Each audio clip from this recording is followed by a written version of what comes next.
चूड़ी वाले का बचन एक दिल को छू लेने वाली कहानी है, जो एक व्यक्ति के द्वारा निभाए गए वादे और उसके परिणामों के बारे में है।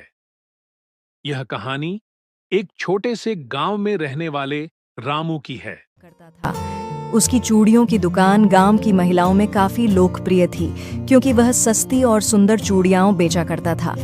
एक दिन रामू की दुकान पर गांव की एक गरीब महिला आई, जिसके पास चूड़ियां खरीदने के लिए पैसे नहीं थे।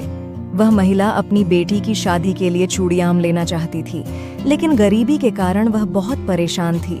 उसने रामू से विनती की कि वह उसे कुछ चूड़ियां उधार दे दे और वादा किया कि वह जल्द ही पैसे लौटा देगी। रामू ने महिला की कठिनाई को समझा और बिना कोई शर्त लगाए उसे चूड़ियां दे दी।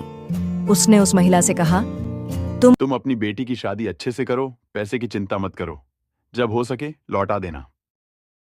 यह रामू का उस महिला से किया हुआ वचन था। समय बीता और वह महिला शादी के बाद अपने कर्ज को चुकाने के लिए गांव छोड़कर दूसरे शहर चली गई। रामू ने कभी भी महिला से पैसे लौटाने की मांग नहीं की, क्योंकि उसने यह मदद दिल से की थी। लेकिन रामू का दिया हुआ वचन कभी न भूलने वाला साबित हुआ।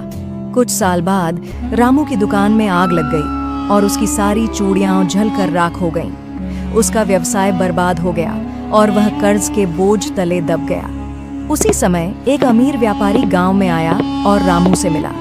वह व्यापारी कोई और नहीं, वही महिला का बेटा था, जिसके लिए रामू ने चूड़ियां उधार दी थीं। उस व्यापारी ने रामू को अपनी मां के वचन के अनुसार सारी मदद की और रामू की दुकान फिर से शुरू हो गई। उसने रामू का सारा कर्ज चुकाया और उसे एक नई दुकान खुलवाने में मदद की।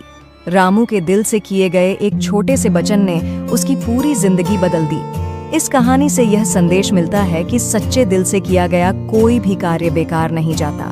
चूड़ी वाले रामू का वचन न केवल उसकी मानवता को दर्शाता है, बल्कि यह भी सिखाता है कि दूसरों की मदद करना जीवन में बहुत बड़ा फल देता है।